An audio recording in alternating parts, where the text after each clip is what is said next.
শুভ দুপুর বন্ধুরা। প্রত্যেক দিনের মতন রান্নাবাড়ির দিকে চলে আসছি। আজকে একটু দেরি হয়ে গেল বন্ধুরা। দেখো কি রান্না করতেছি। এখানে বসিয়েছি কচুর ডাঁটা, টমেটো, ছোলা,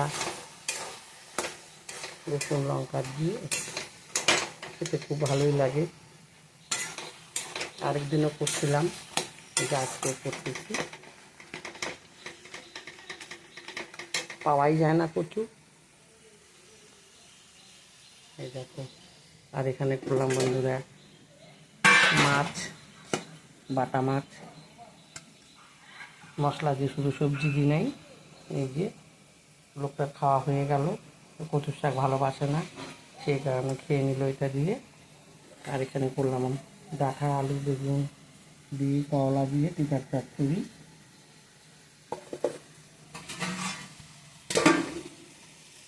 এই রান্নাবাড়ি, এই যে খাওয়া দাওয়া সারবো বন্ধুরা।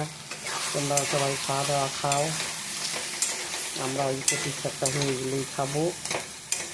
সবাই ভালো থেকো, সুস্থ থেকো বন্ধুরা।